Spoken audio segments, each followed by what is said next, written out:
devia ter feito o curso de teologia há anos, só que hoje eu entendo.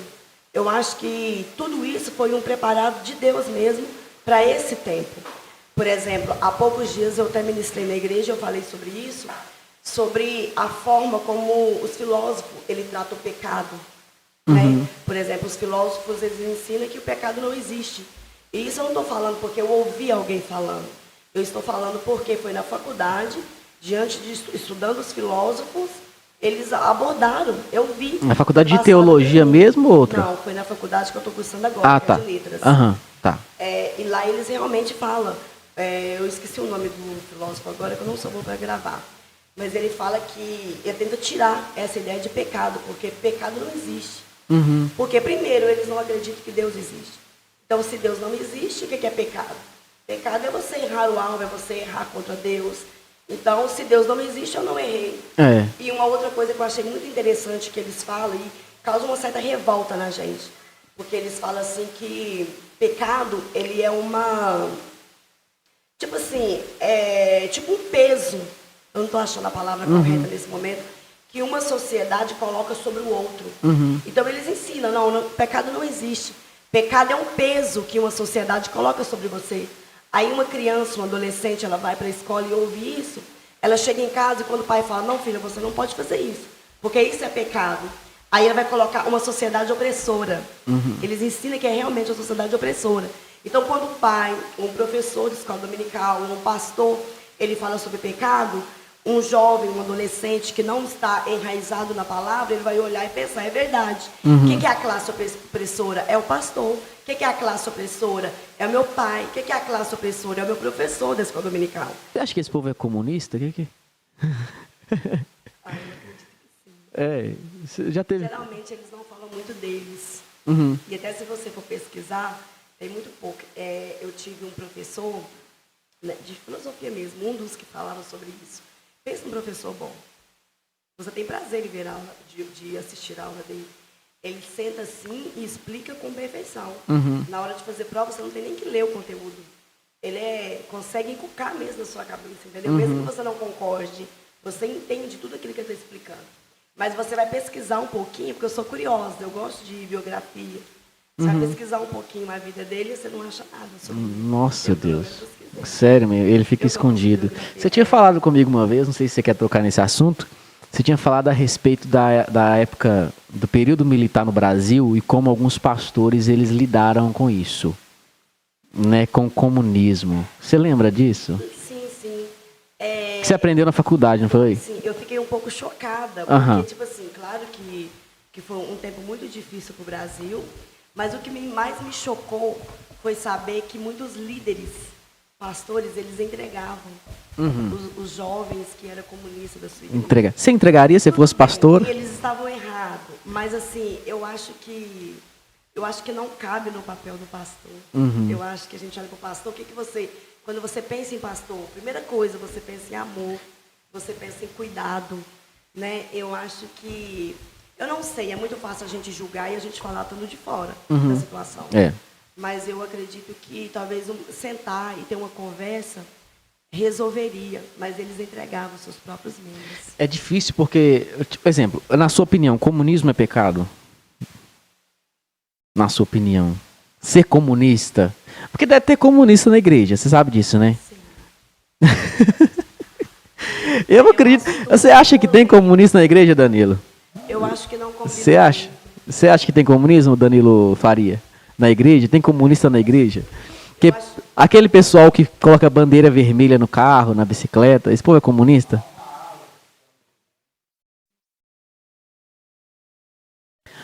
O Danilo está dizendo que há uma ala no cristianismo que acredita que Jesus era... Eu vi uma imagem hoje, uma montagem, claro, né, um desenho deles, colocaram... como é que fala? Karl Marx conversando com Jesus, aí Karl Marx falava assim com Jesus, na arte, né? Na sátira. Você foi o primeiro socialista da história. Aí Jesus respondia assim, eu multipliquei peixes e não pobres.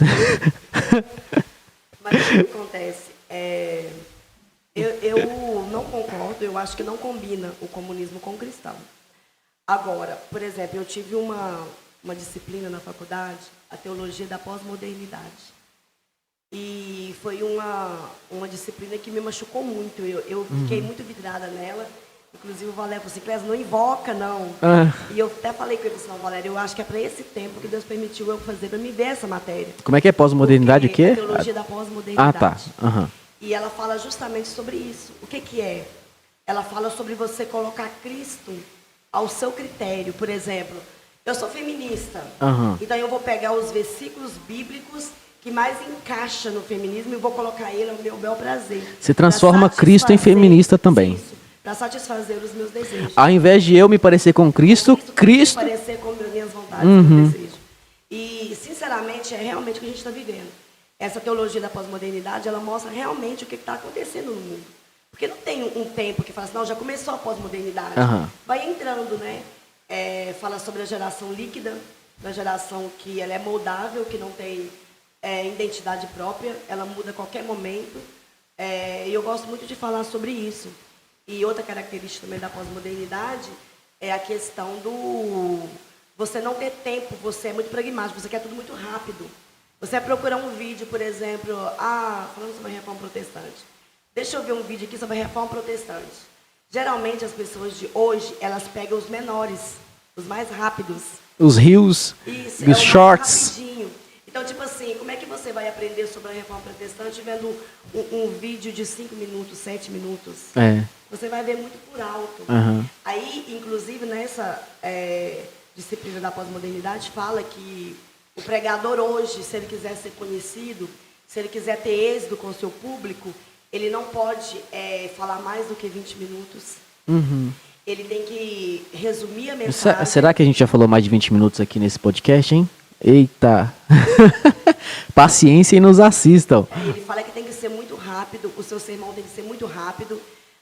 E ele ensina e fala que, por exemplo, eu não posso chegar e pregar sobre a Arca de Noé, porque ninguém vai acreditar naquele episódio. É algo sobrenatural. Eu não posso pregar sobre as visões de Daniel. Por quê? Porque é algo sobrenatural. Nossa, Daniel é tão rico. Sim, é sobrenatural. Então, o que eu posso pregar? O que eu prego sobre Daniel? O que eu prego sobre Noé?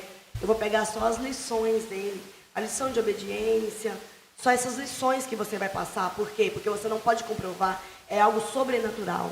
Então, é justamente isso que se ensina hoje. E por que não dizer até mesmo no meio teológico. Porque eu vi isso, foi na faculdade de teologia. Meu Deus. Então, graças a Deus, o meu professor dessa matéria, ele falou, mostrou o que era, como que era marcada a pós-modernidade, mas ele combatia e ele falava com raiva. A gente percebia que o olhar dele ficava nervoso, né? Ele falava assim, como que você, uma pessoa que não consegue, porque, por exemplo, a Bíblia, tem pessoas que leem e não conseguem compreender. Ela não é fácil de compreender. Eu, por exemplo, nasci na igreja. Então, eu sempre tive acesso à Bíblia, eu sempre li a Bíblia, eu sempre frequentei a escola dominical, mas eu consegui compreender melhor a Bíblia a partir dos meus 16 anos de idade. Então, eu tive dificuldade para compreender. E até hoje, tem textos que é difícil. Você tem que tirar tempo, você se debruçar diante dele, né? Estudar bastante, muitas das vezes com oração mesmo. Então, por exemplo, uma pessoa que não consegue compreender a palavra de Deus em casa, a gente usa ela como regra de fé e prática. Sim, a Bíblia. Se ela é minha regra de fé e prática, eu preciso saber o que está escrito nela. Eu preciso compreender. Aí eu não consigo compreender, porque eu vou ler e eu não vou entender. Aí eu chego na igreja, o ensinamento que eu tenho é 15 minutos. Por exemplo, 15 minutos 3 vezes na semana. Meu Deus. Aí eu chego na escola dominical, geralmente as pessoas não vão na escola dominical. É verdade. Na escola dominical tem um tempo Tem que ir na escola dominical. Mas então eu acho muito difícil uma pessoa ter a Bíblia como regra de fé e prática com apenas 15 minutos de ensinamento. Ou ali 45 minutos contando os 3 cultos da semana. Então, como que a gente vai combater? Como que a gente vai ensinar? A gente volta lá atrás. Os ensinamentos que um jovem, um adolescente tem ali durante uma semana sobre o mesmo tema. É complicado. E você não me respondeu. Se você fosse pastora, você entregaria seus membros comunistas se você tivesse vivido na época do período militar? Não, eu acho que eu não entregaria. Eu não sei dizer se eu entregaria ou não, gente. Eu confesso. Porque acho que depende muito de como você aprendeu, né? Porque, exemplo, vou dar um exemplo. Eu acho que nesse caso você entregaria a pessoa. Se eu entendo que o comunismo ele é algo contra a lei, e se eu entendo que ele é antibíblico, né? Porque ele nega a existência de Deus, essencialmente o comunismo ele tem que negar a existência de Deus, então é obviamente que ele vai ser contra a Bíblia.